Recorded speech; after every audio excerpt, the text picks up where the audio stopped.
Bell बजाओ और समा की खबर से बाखबर हो जाओ। तो इससे क्या होगा? खबरें हो या रीएनेक्टमेंट या हो सुबह सवेरे के टोटके, समा की खबर चाहिए तो बेल बजाइए।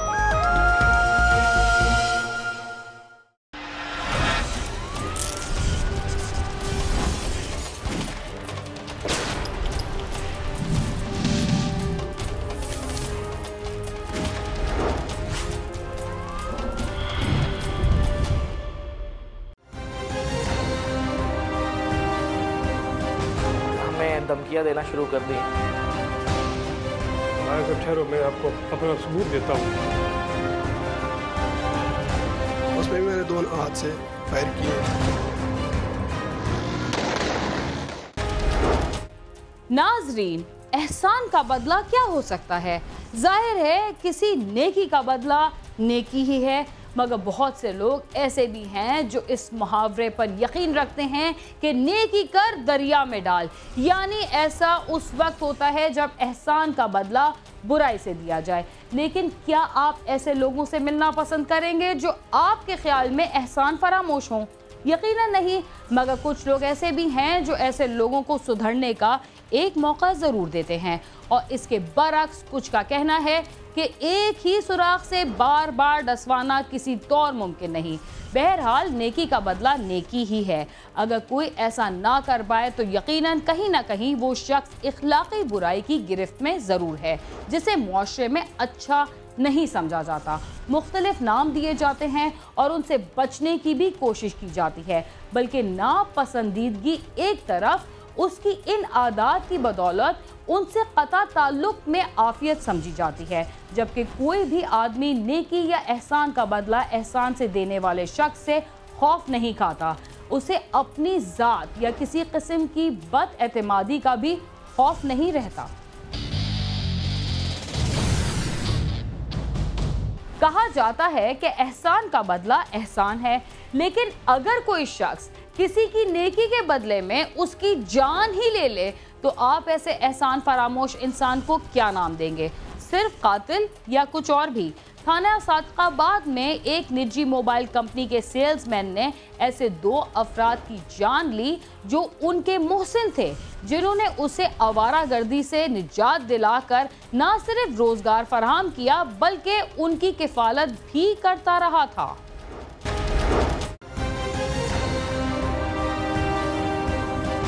हमें धमकियाँ देना शुरू कर दी। ठहरो, मैं आपको अपना सबूत देता हूँ। उसमें भी मैंने दोनों हाथ से फायर किए। कोहिस्तान से ताल्लुक रखने वाला फयाज खान रावलपिंडी के इलाके चा सुल्तान में रहता था। फयाज का बाप एक निजी मोबाइल कंपनी में मुलाजिम था। उसी की सिफारिश पर उसे भी उसी कंपनी में मुलाजिम रख लिया गया। ये बेसिक रैशी है कोहिस्तान का। अभी ये काफी देर से मकान बना हुआ रावलपिंडी में चा सुल्तान में। कंपनी जो चांदनी चौक के साथ है, वहाँ ये स्टोर कीपर था। उन्होंने जब इसको चोर साबित कर दिया और इसको थोड़ा सा लानत मलामत की कि आपको इस तरह काम नहीं करना चाहिए था, आपके वालिद साहब हमारे पास मुलाजम थे और उनके रेफरेंस और उनके अच्छे काम की बदौलत हमने आपको जॉब पर रखा था, तो आपने उनका एतमाद भी और हमारा एतमाद को भी ठेस पहुंचाई है। मोहम्मद फयाज निजी मोबाइल कंपनी के स्टोर का इंचार्ज था। वहाँ से कुछ मोबाइल चोरी हो गए तो ब्रांच मैनेजर को उस पर शक गुजरा। उसने खुद से तफ्तीश की तो मालूम हुआ कि फयाज खान ने ही मोबाइल चोरी किए हैं, जिस पर उसे पूछगछ के लिए बुला लिया गया। जब उनको पता चला ना कि इसने मोबाइल गायब किए स्टोर से, उन्होंने इससे मुतालबा किया मोबाइल की वापसी का। तो ये इनका जिरगा हो रहा था। जिरगे में ये उन्होंने इसको चोर साबित किया है। इसको जवाब से नहीं दे सका। इसने अपनी बेइज्जती महसूस की कि मेरी बेइज्जती हो गई है। जो मुलजिम फयाज खान है, ये हमारे पास मेरे भाई के ऑफिस में करीबन 5 से 6 साल से काम कर रहा था। बिल्कुल अनपढ़ होने के बावजूद इसको तरक्की देते गए। एक लोडर से इसको आहिस्ता आहिस्ता तरक्की करते करते असिस्टेंट वेयर हाउस इंचार्ज तक। आमिर के एक सीनियर मैनेजर मीर कज़ाफ़ी सलीम साहब के कमरे में बैठे थे। उससे कुछ तफ्तीश की जा रही थी, कोई मोबाइल चोरी के बारे में, कोई ऑफिस के अंदर गड़बड़ हुई थी मोबाइल के स्टॉक्स में।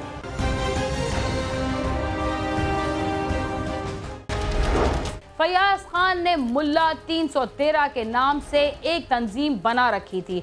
उसकी सरगर्मियां भी मशकूक थी। चोरी होने के बाद उसे पूछताछ के लिए तलब कर लिया गया। तो वहां क्या हुआ, आइए जानते हैं।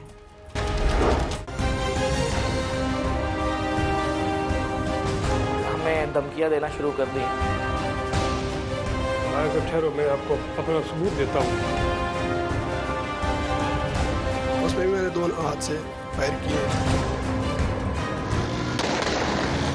आमिर अब्बासी ने फयाज को अपने ऑफिस में तलब किया और पूछताछ के दौरान उसके सामने मोबाइल चोरी के सबूत रख दिए कि मोबाइल फोन उसने ही चोरी किए हैं, जिस पर फयाज खान गुस्से में आ गया। मकतूल की और जो मुलज़म के तलकात बहुत अच्छे थे, अब भी उनकी तारीफ करता है। मेरे साथ बहुत अच्छे थे, मेहरबानी करते थे, लेकिन इसको जो इल्ज़ाम लगा वो इल्ज़ाम मुझसे बर्दाश्त नहीं हो सका। ये पहले इसे तैयारी करके आया था, इसको पता था कि मेरी गलती है, मैं पकड़ा जाऊंगा, और मैं बिल्कुल पता सब चल गया कॉमेडी वालों को। जब उसको इस बारे में कहा गया तो उसको थोड़ा तैश आया।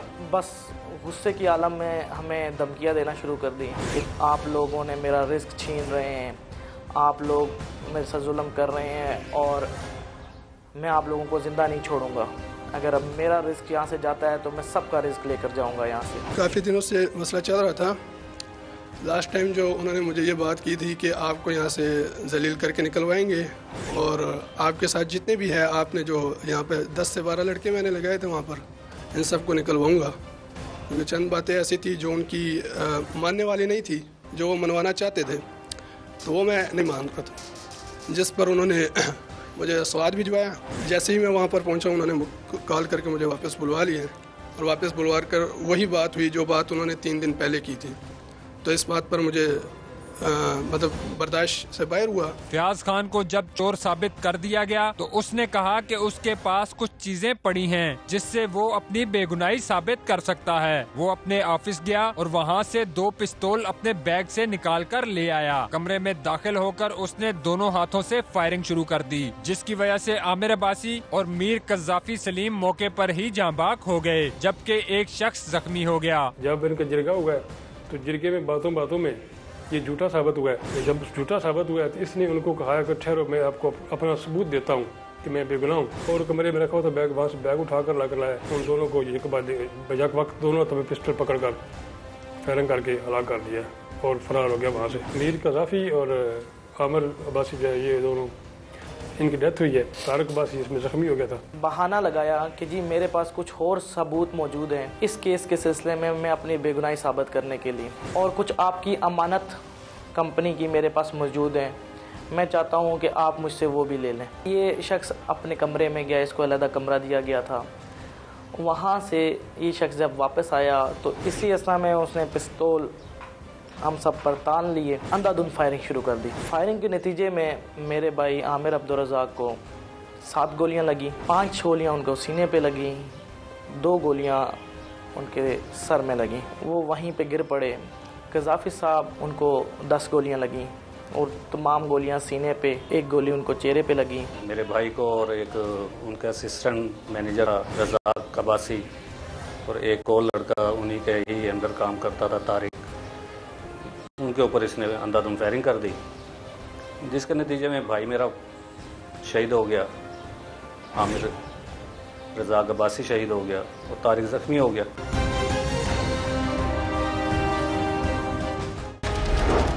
किसी भी मुल्जिम को सुना जाए तो वो अपने आप को इतनी बड़ी वारदातें करने के बाद भी मजलूम साबित करने की कोशिश करता है। इस मुल्जिम ने जिस तरह ये कत्ल की वारदात की, वो कोई आम आदमी नहीं कर सकता।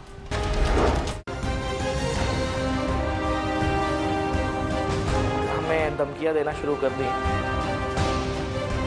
ठहरो, मैं आपको अपना सबूत देता हूँ। उसमें भी मैंने दोनों हाथ से फायर किए। मोहम्मद फयाज ने मुल्ला 313 नामी एक तंजीम बना रखी थी और सोशल मीडिया पर उसका पेज भी बना रखा था, जिस पर मोहम्मद फयाज ने ऐसी तस्वीर और वीडियोस लगा रखी थी जिनको देखकर कानून नाफिज करने वाले इदारों की कारकर्दगी पर कई सवाल उठाए जा सकते हैं। मोहम्मद फयाज एक वीडियो में सरेआम रावलपिंडी की सड़क पर फायरिंग करता हुआ दिखाई दे रहा है और वो इसको अपना कारनामा समझकर फख्र से बयान करता है।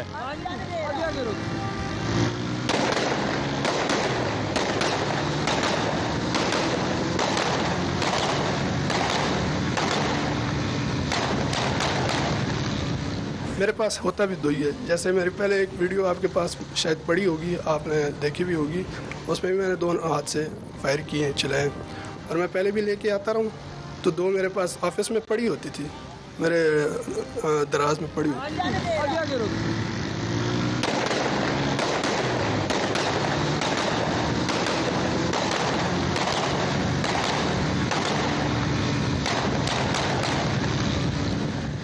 इस वारदात में भी मुलजिम ने दोनों हाथों से फायरिंग की। वारदात के बाद दोनों हाथों में पिस्तौल उठाए भागते हुए इस मुलजिम को देखा जा सकता है। इस वारदात के बाद मुलजिम फरार हो गया और मुख्तलिफ जगहों पर रहता रहा। वारदात के 8 माह बाद मुलजिम को पुलिस ने मुखबर की इत्ला पर सादकाबाद से ही गिरफ्तार कर लिया। ये फरूर रहा है कुछ 7-8 महीने और इसकी तलाश करने के लिए काफ़ी कोशिश की है। मोबाइल वगैरह के डाटे लिए और जो भी हमारे सोर्स से सारे इस्तेमाल किए हैं, लेकिन बेसूद रहे हैं। आखिरकार ये मोबाइल इस्तेमाल किया जिसके ज़रिए हमने इसको ट्रेस किया है, ट्रेस करके इसको गिरफ्तार किया है। गिरफ्तार करना भी आसान काम नहीं था, क्योंकि ये किसी तंजीम से गालबन को ट्रेंड याफ्ता है, क्योंकि ये दोनों हाथों से फायरिंग करता है और इसका निशाना भी बहुत ठीक है। मोहम्मद फयाज उर्फ मुल्ला कोहिस्तानी जैसे कई ऐसे लोग हैं जो सरेआम छोटे मोटे जुराइम करके भी बचे हुए हैं, जो आने वाले कल में ऐसी ही वारदातें कर सकते हैं। मोहम्मद फयाज जो कि मानता है कि उसने उन लोगों को कत्ल किया जिन्होंने उस पर एहसान किए थे, ये भी एक अदम बर्दाश्त की मिसाल है। कैमरामैन नदीम शेख के साथ नईम जंजुआ, समा, रावलपिंडी। हमें धमकियाँ देना शुरू कर दी। ठहरो, मैं आपको अपना सबूत देता हूँ। उसमें भी मैंने दोनों हाथ से फायर किए। कभी कभी किसी पर एतमाद करना आपकी जिंदगी के लिए भी भारी पड़ जाता है, मगर मुजरिम जितना ही छुपाना चाहे, जुर्म कभी छुप नहीं सकता। प्रोग्राम क्राइम सीन में वक्त हुआ एक मुख्तसर से वक्फे का। तब तक आप समा के साथ ही रहिए।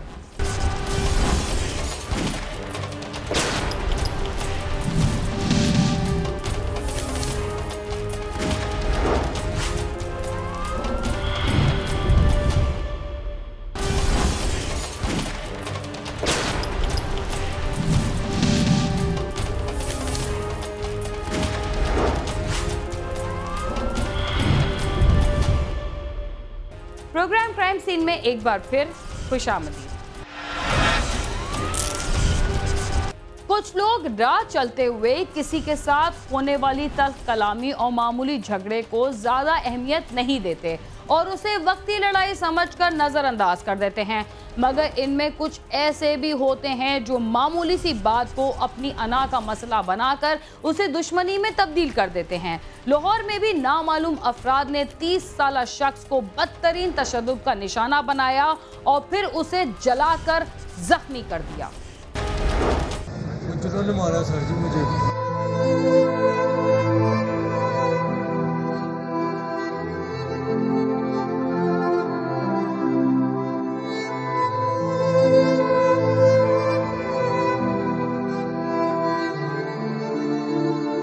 मालीपुरा शफीकाबाद के रहायशी काशिफ के वालिदैन फौत हो चुके हैं और वो अपनी रिश्तेदार खातून के घर में रहता है। रात के वक्त काशिफ घर का सौदा सलफ लेने के लिए निकला और फिर वापस न आया और अगली सुबह नामालूम अफराद उसे घर के बाहर फेंक गए। उसकी चीखों पुकार सुनकर घर वालों ने देखा तो वो शदीद जख्मी था और उसका जिस्म भी जला हुआ था। काशिफ ने घर वालों को बताया कि चंद अफराद ने उसे तशद्दुद का निशाना बनाकर आग लगा दी थी। रात को इसको बांधा हुआ था तो फिर उसको मारते रहे हैं। पूरा वाक़या क्या हुआ? घर था ये?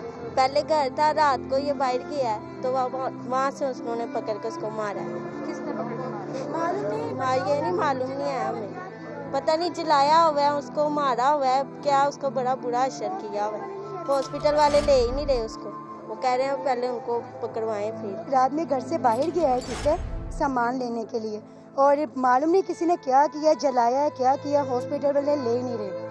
बहुत ज़्यादा इसका मसला है। ऊपर से सभी बाजार वाले कह रहे हैं इस लड़के के साथ बहुत जुल्म हुआ है कि इसको जलाया हुआ है, क्या किया हुआ है, वो सारी स्किन उसकी उतरी है। वो कह रहा है मुझे जलाया, गुजरों ने भी मारा, मुझे मारा भी बहुत है, पता नहीं है, आई डोंट नो क्या किया उन लोगों ने, बहुत जुल्म किया इस लड़के को।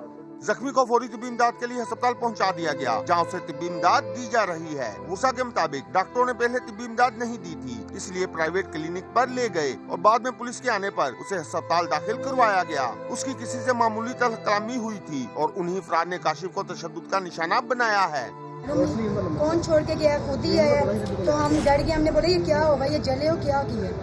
तो आके चीखें मारने लग पड़ा है। ठीक है, जब भी सुबह 6 बजे का टाइम हुआ, मैंने आंटी के घर पे गई हूँ, आंटी को घर पे बुलाया। ठीक है, उसके बाद में हमने हॉस्पिटल में गए, उन्होंने बोला हमने नहीं ऐसे रखना है।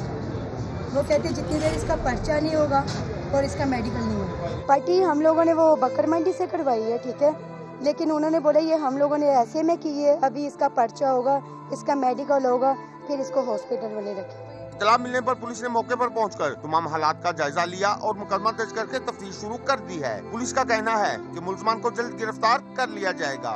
इसमें 15 की कॉल हुई है, पुलिस ने फौरी रिस्पॉन्ड किया है, बच्चे को उसको लेकर कॉलर को लेकर जिसके साथ जिसकी कॉल हुई है मेडिकल के लिए भिजवा दिया। मेडिकल की जो रिपोर्ट आई उसके मुताबिक कार्रवाई कर दी है। क्या इस बच्चे को जो है पुराने लड़ाई झगड़ा जलाने की कोशिश की? अभी तक इसमें कुछ नहीं बता सकते। मेडिकल के लिए भिजवाया हुआ, जो मेडिकल की रिपोर्ट आएगी, अगर जलाने की रिपोर्ट आएगी तो वो कार्रवाई कर देंगे, अगर लड़ाई झगड़ गई तो वो कार्रवाई कर देंगे। जख्मी और उसके वुसा ने अल्लाह हुकाम से मुतालबा किया है कि मुलजमान का जल्द अज जल्द सुराग लगाकर उन्हें गिरफ्तार किया जाए। कैमरामैन फयाज उमर के साथ आमिर शहजाद, समा, लाहौर। ने मारा सर जी मुझे।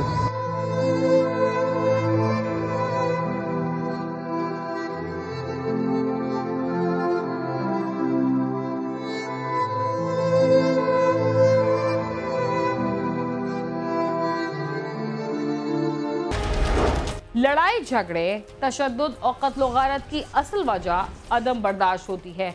अगर हम बर्दाश्त की आदत अपना लें तो पूरा मुआशरा अमन व अमान और खुशियों का घर बन सकता है। इसके साथ ही क्राइम सीन अपने इख्तिताम को पहुंचता है। अगर आप हमसे रब्ता करना चाहते हैं तो हमारा पता है cs@sama.tv। इसके अलावा फेसबुक और ट्विटर पर भी हमसे रब्ता कर सकते हैं। बीना खान और क्राइम सीन की टीम को इजाज़त दीजिए और देखते रहिए समा।